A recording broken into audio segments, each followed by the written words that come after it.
Welcome to the For the Love of the Game podcast with Johnny K. This is episode 8, The Fire That Changed Johnny K Sports Forever. A few years ago, everything Johnny built went up in smoke, literally.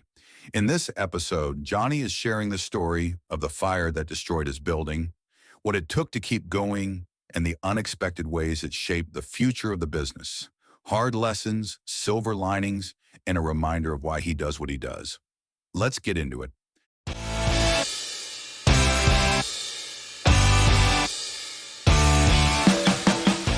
Episode 8, John Collius, the For the Love of the Game podcast. I've been meaning to do this one for quite a while, and I think the time is now to talk about the fire on the main street of Hanover.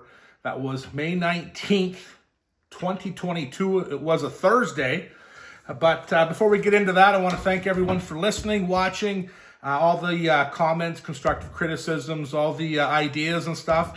They do not go unnoticed, so I really appreciate that.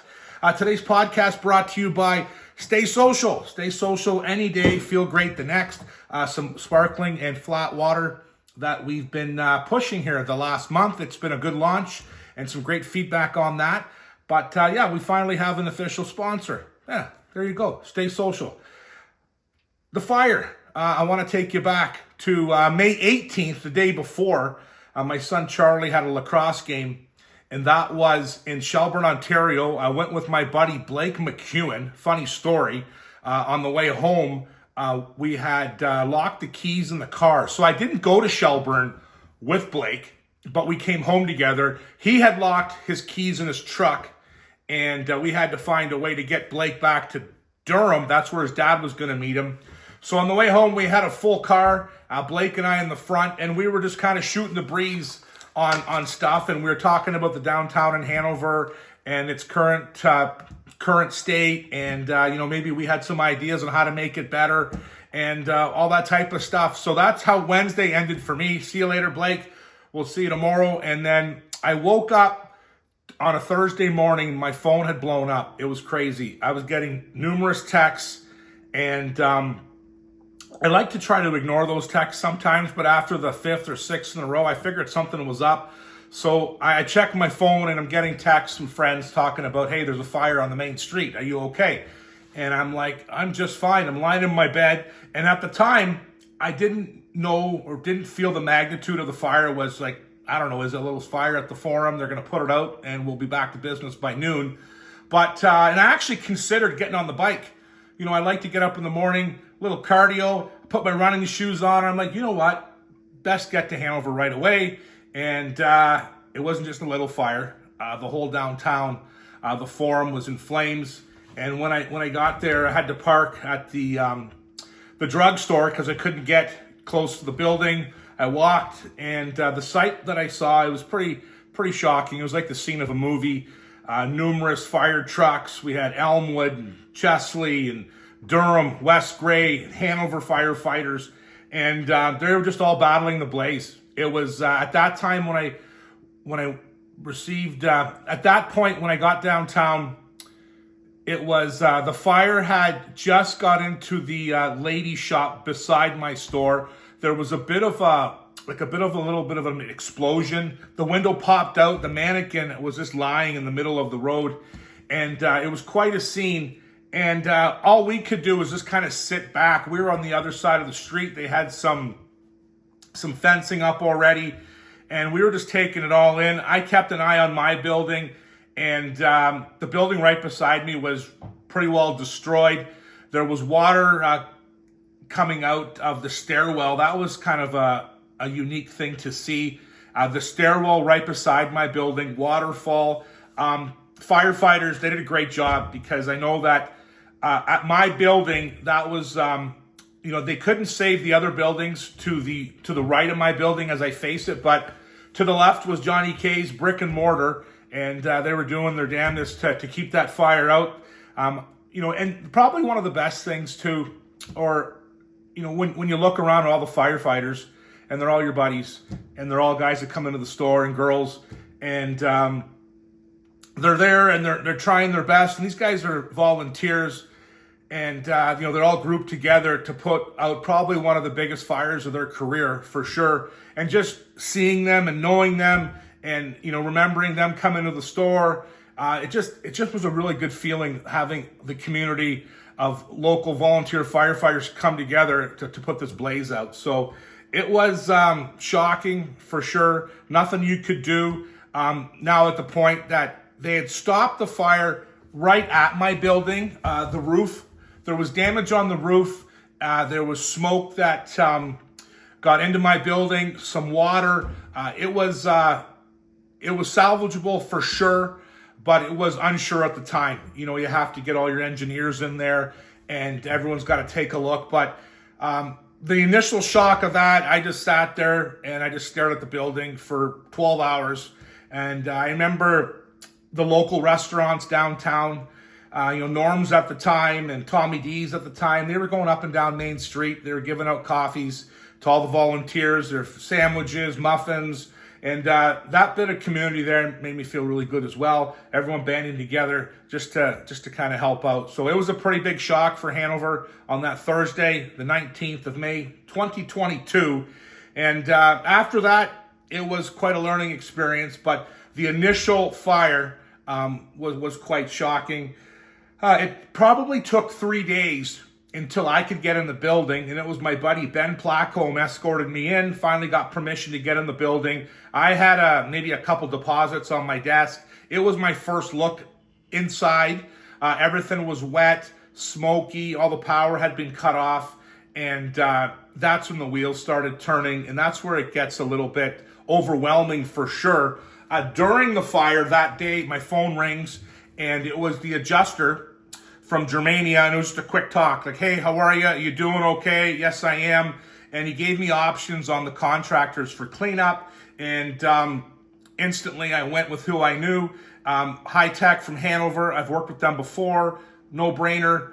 So that decision was made, and instantly, once we had the green light to get in, High Tech was there, the adjuster was there, and we're sorting through all the unknowns. And I can tell you this from going through it. I sharpen skates for a living. I can embroider a left chest. I can sell you a hockey stick. I can put a team order together for you. I do this every day, and I've done it for 30 years. So you have to remember that when you're dealing with someone else in a different industry, like an adjuster, he's got or she has 10 or 15 claims going on all the time.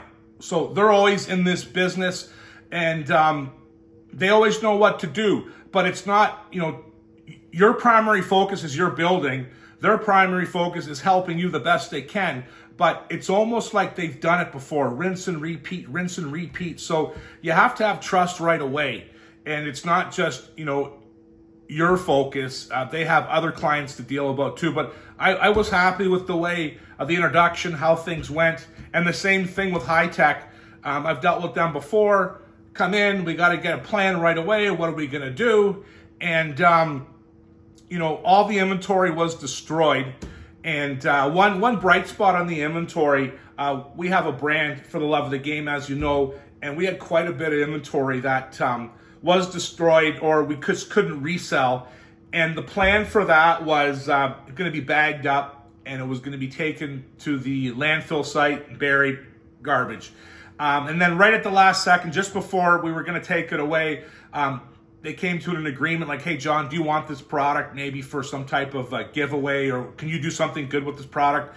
And I said, yeah, let me think about it. So we took all the product. We knew we couldn't sell it as new, and we knew that everyone in Ontario knew that there was a fire at the store. So it sat in my garage for about a month, and then just my staff, we were talking one day and we had an idea. How about we have a yard sale, and we just all the proceeds from the yard sale of the For the Love of the Game product that was in the fire goes to the Terry Fox Foundation. That's what we did, and it was a super day.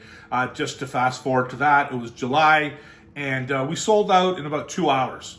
Yeah, we plugged it on our social media, and we made close to, I want to say $9,400 or something like that. All the proceeds, had a big Tupperware full of cash, went to the Royal Bank. She converted it into a check for me, and then we sent it directly to the Terry Fox Foundation. So from something not so pleasant, we turned it into something good, and I'm a big supporter of Terry Fox Foundation, the Canadian Cancer Society, and if we can help in any way, we do, and there was an opportunity for us to give a little back. And thanks to everyone, too. I know it's been 2 or 3 years, but the support we had that day was incredible. Like I said, we had numerous picnic tables, product, and we sold a ton that day, and it was all sold within 2 hours. And after that, we started to concentrate on what our next steps were. And at that point, it gets to be, fire, meat. Now we have to empty the building.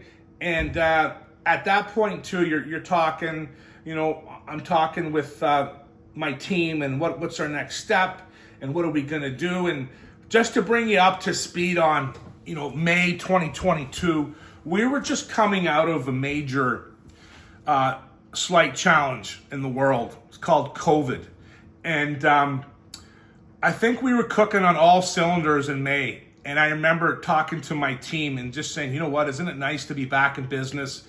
And we're busy and there was momentum. And I'll take you back to COVID and what we learned in COVID that helped us for the fire.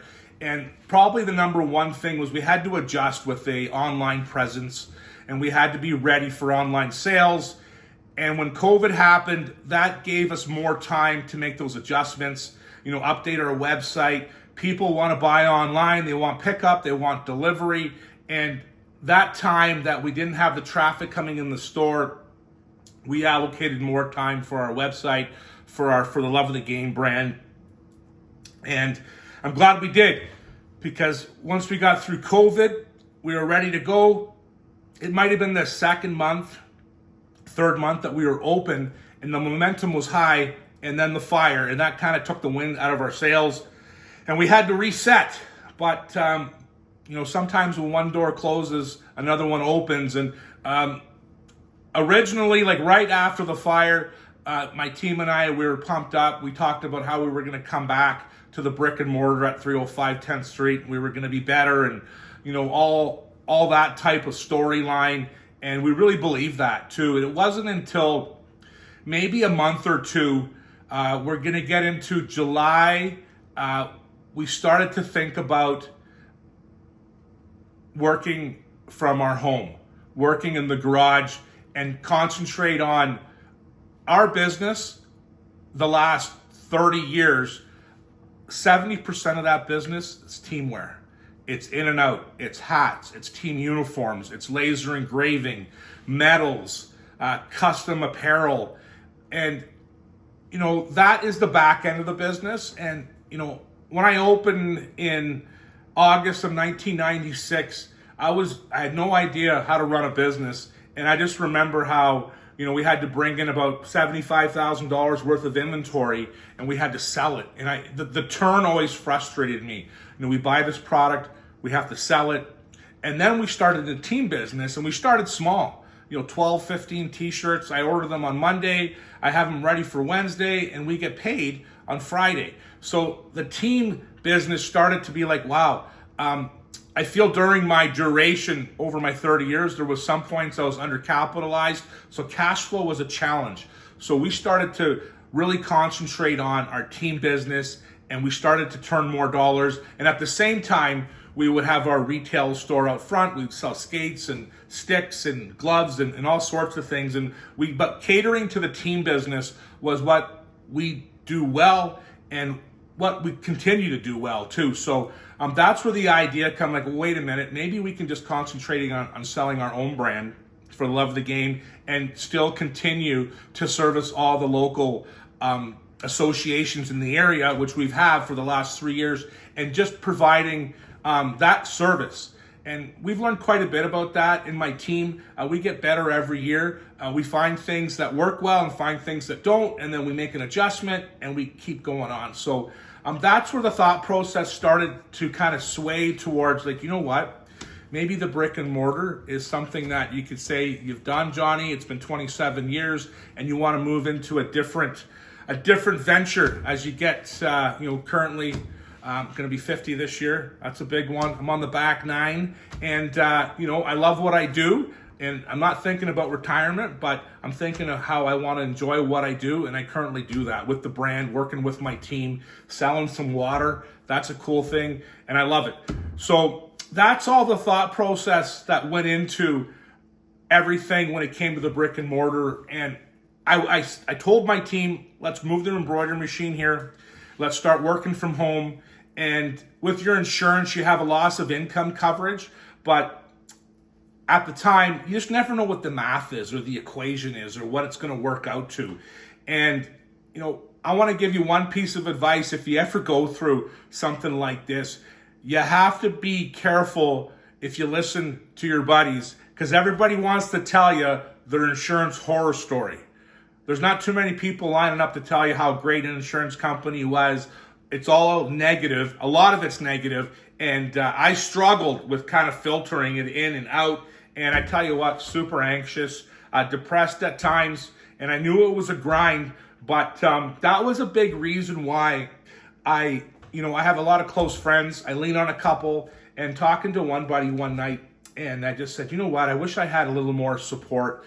And it's not that I don't trust the adjuster or the insurance company or the company that's doing all the work, the renovation. It's more that I just want peace of mind. And, 4 or 5 months in, trouble sleeping, and I was just stressed all the time. And, I reached out, I found a lawyer in Guelph, Ontario, and it's a funny story because it was Varani Law. And when I first saw the profile and I read his profile, I said, I know this guy. And the reason why I know him is he played for the Mont Forest Patriots in the early 2000s. And there's something for everyone to listen to. If you underestimate what your kids are doing now or what slow pitch team you're playing on or any relationships you have, any committees, sports teams, friends, groups, they all come back sometimes and they all bring something positive. And I read the Varani Law website. I love what they stood for. They have a really inspiring story on why they got back. They got into the business, and I was compelled to connect with Fi, and he was officially my lawyer for this process with the fire. And, the lawyer for me wasn't about, I want to get protected. I don't think I'm being treated fairly. And I say that now. I tell you what, I was a different person back then, and it was anxious, and you just don't know what you're doing. And I'm not saying that I felt like I was being mistreated. I just felt like I didn't know what was going on. And hiring a lawyer and just helped ease things with questions. And I talked to my lawyer, and he would say, you know what, dealing with your insurance company, it's been pleasant, no hiccups, everything is good. And what they gave me was just peace of mind. And it was worth every penny.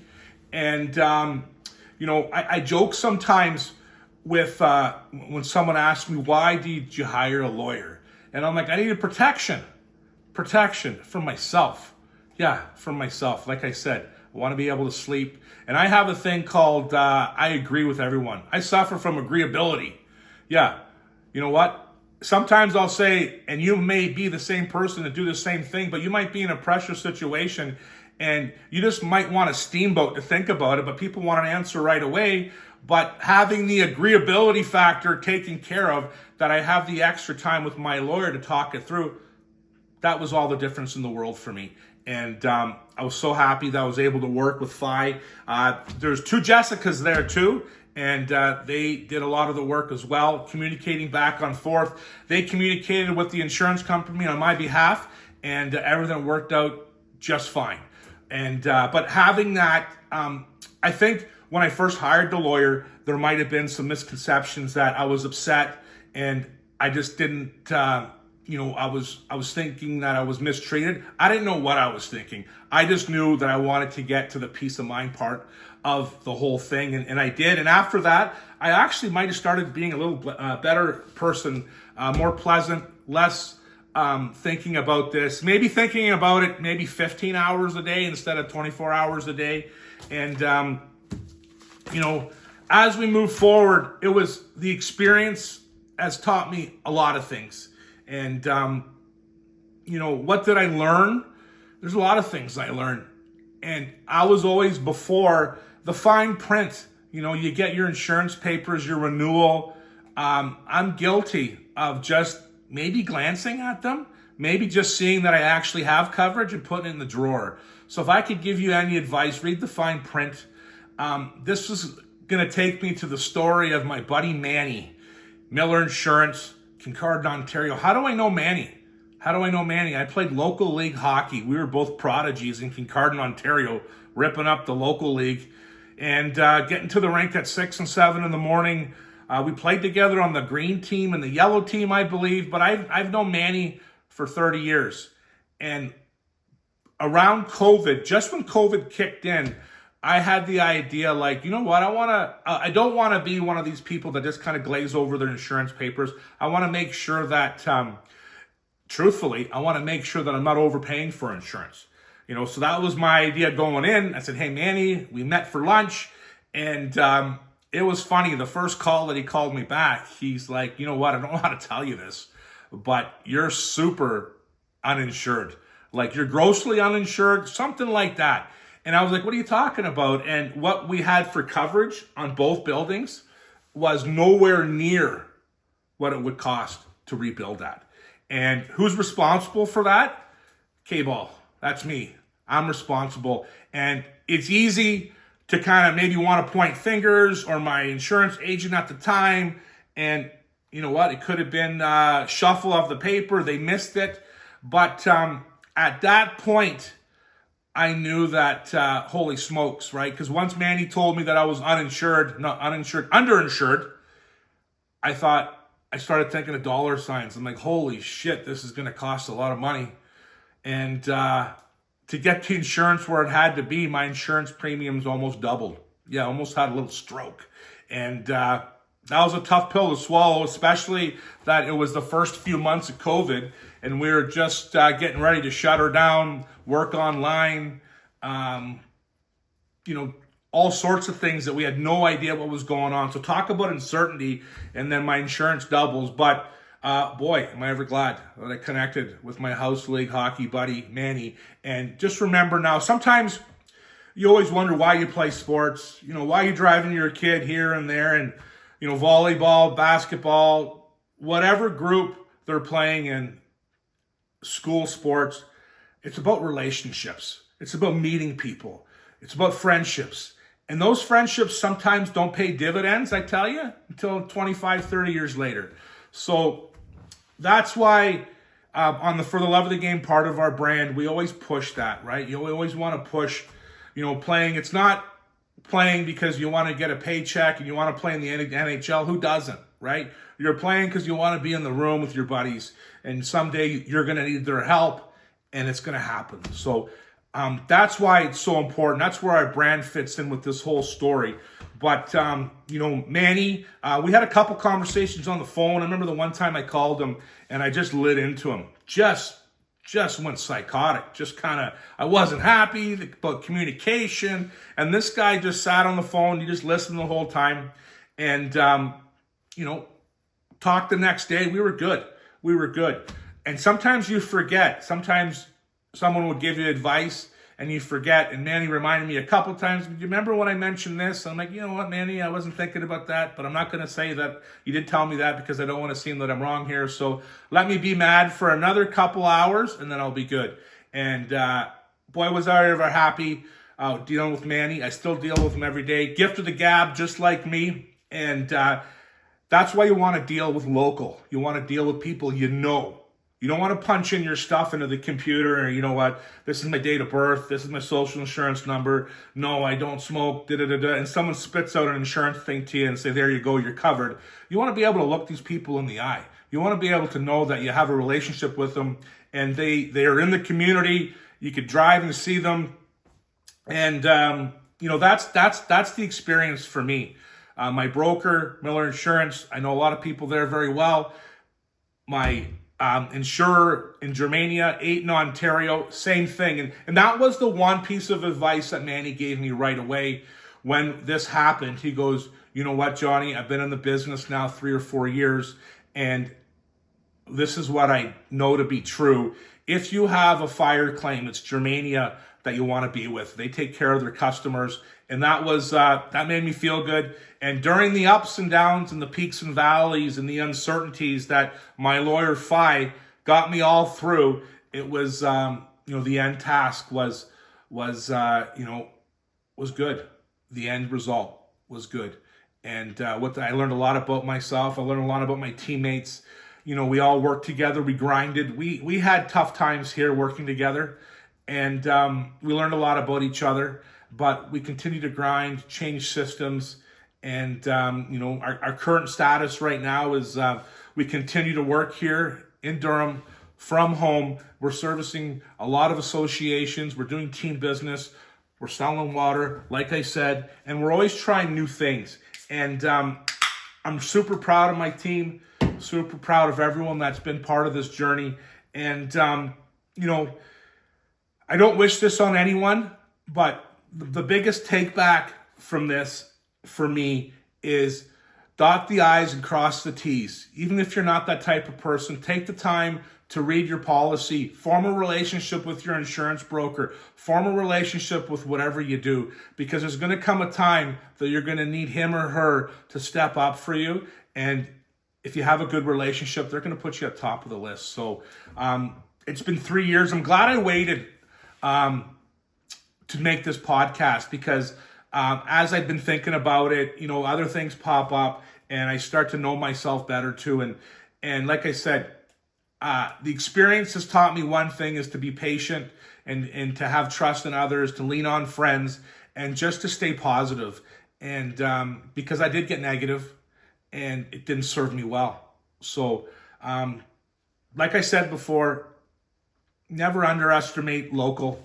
Never underestimate feeling that you want to support someone local. And from the first time I walked on the scene of the fire and I seen my buddies there, I mentioned Ben Plackholm, he's fighting a fighter. I mentioned Chris Karcher, he's a beauty. Every time I see him, I say hello. But you remember that those guys left their work, came to fight a fire, up on that big ladder thing from the back of the building, and they did a job. And I'm super proud that I had some buddies there, working for the community and working for me to try to save my building. So that's the story of fire on the main street.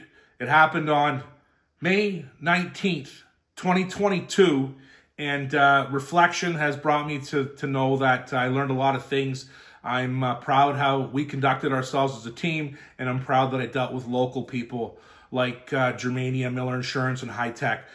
We all worked together, we got it done, and we continue to strive forward and just kind of work out everything that we can get done together. So what's the conclusion here as we end this podcast here? I just want to know that I'm proud of the way I conducted myself, my team conducted themselves. I'm proud that we had the know about to reach and think outside the box. We brought Varani Law in. They made this experience a lot smoother than it could have been. I'm glad I dealt local. I'm glad I dealt with Climate High Tech. I had Germania. I had my buddy Manny, and it's just all a good experience. And like I said, 3 years later, after reflecting, if you would have asked me the first year, I would have just told you I was rattled. I don't know what to do. But taking a breath, taking time, going through the whole process, I have no regrets. And I'm Johnny K. I hope you enjoyed episode 8 of For the Love of the Game podcast. I value your opinion. Make sure you leave a comment below, and we'll see you next month.